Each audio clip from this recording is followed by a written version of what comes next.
Sa huli, sinabi ni VP Sara na imbis na politika, sana raw ay mas pagtuunan ng pansin ng gobyerno ang mas marami pang problema. Ng problema natin sa bayan, mahal ang presyo ng bigas, mahal ang presyo ng pagkain, patuloy na tumataas ang presyo ng mga bilihin. Yun ang una nating tutukan dahil yun din ang unang pangangailangan ng ating mga kababayan. Kaya magkaisa, magmahalan. Yan tayo Sabi na may pag-hijack na naman Naniniwala na ako mga kotsero, hina-hijack ng mga Duterte yung tawag dito, yung naging plataforma ng Unity. Magkaisa at magmahalan?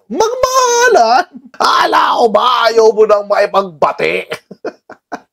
Kanina, may interview si Sara Duterte. At sa interview, mga kotsero, natanong siya tungkol sa mga plano niya sa 2028. So ito, ang sinabi niya. I'm seriously considering running in the 2028 presidential elections. Ayun, seriously considering, guys. Siniseryoso daw niya ang pag-iisip running in the presidential elections. Pakinggan natin, mga kotsero, yung interview mismo. Pinag-iisipan daw ni Vice President Sara Duterte na tumakbo sa pagkapangulo sa 2028. Sinabi yan ng bise sa kanyang News 5 exclusive interview. Nasa frontline ng balitang yan ang aming Mindanao correspondent na si Bril Montalvo.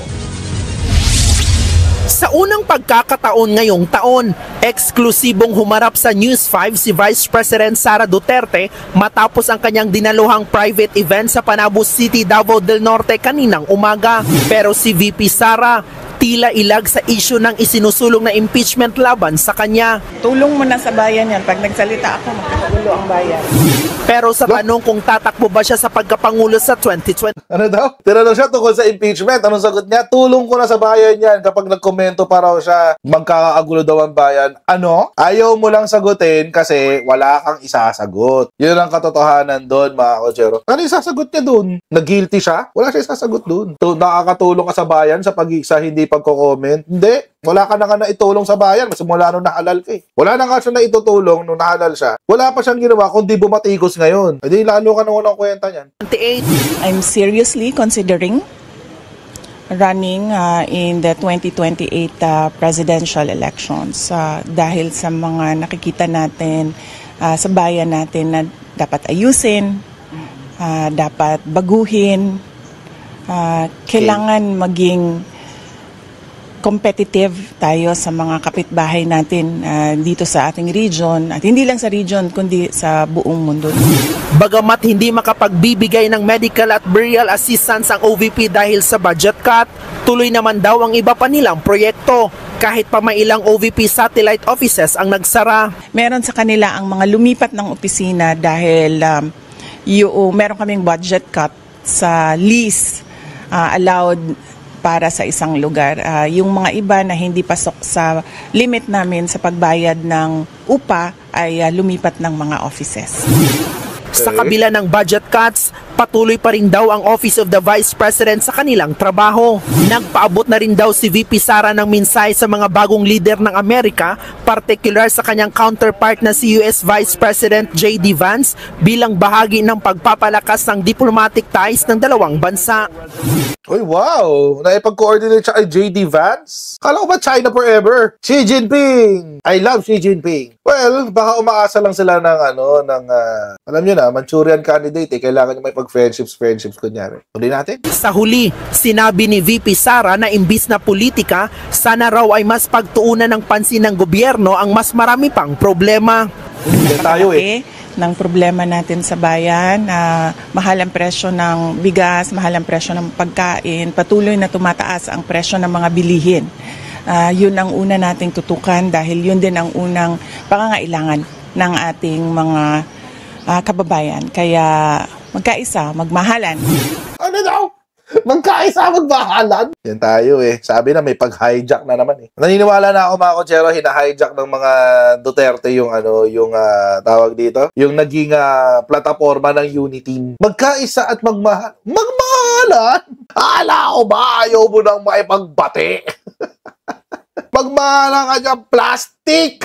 Ang plastic nito, no, akala naman niya makakalimutan ng taong bayan yung kawalangyaan niyang ginawa. Imagine mga kotsero, no, sa 6 na buwan, 6 months 6 months lang. She managed to destroy her whole, her chances of winning the 2028 election. Wala namang pumipigil sa, wala naman nang-aaway sa kanya. Siya lang naman yung mahilig mang-away. So, paano gagawin natin? She single-handedly did that, mga kotsero. Wala akong pumigil sa kanya. Siya lang ho, she single-handedly destroyed her own reputation sa loob ng 6 na buwan. Mga kotsero, kung yan nga nasira niya ang kanyang kredibilidad sa loob ng 6 na taon. Imagine niyo kung anong pwede niyang gawin sa 6 na taon, 6 na buwan. Imagine niyo kung anong magagawa niya sa 6 na taon, anong klaseng paninira ang gagawin niya sa 6 na taon kung mananalo siya presidente. So ngayon, dahil bagsak siya sa ratings, bagsak siya sa trust ratings, satisfaction ratings, approval ratings, bagsak siya lahat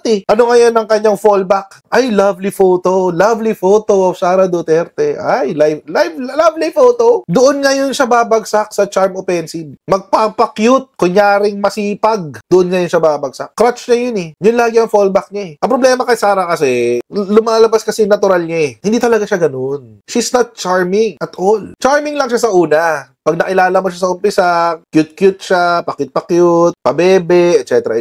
Pero when she lets her guard down at na-trigger mo siya, let's say, parang nangyari kay Zulaika Lopez, lumalabas ang tunay niyang pagkatao. Ang problema, mga kotsero, ilang beses na kasi nangyari. Siya mismo ang sumira sa kanyang sarili. Wala naman nagsabi sa kanya na magpa-press con siya at sabihin niya sa lahat ng Pilipino na ipapahukay niya si Apo Lakay at itatapon sa West Philippine Sea. Sino man nag-utos nun? Wala. Wala naman nag-utos sa kanya na nung dinetain si Zulaika Lopez, magwala siya sa Zoom call nila. Wala naman Tingin nyo ba, in-script yun? Siya lang ang sumira sa mga chances niya. Wala nang iba. Siya lang. Tapos, she has now the temerity to seriously consider na maging presidente ng Pilipinas.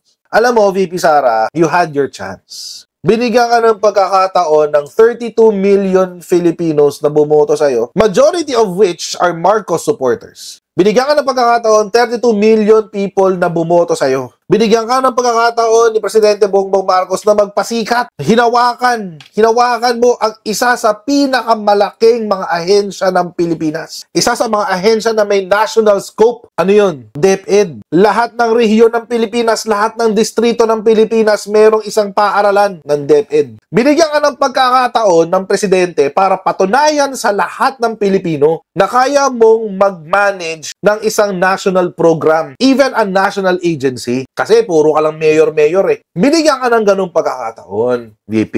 And what did you do? You wasted it. You wasted the one and only chance that you can show the Filipinos that you are worth the vote. And now, gusto mong sabihin sa amin na I'm seriously considering to run for president. Wala namang problema. Kung gusto niya tumakbo, tumakbo siya.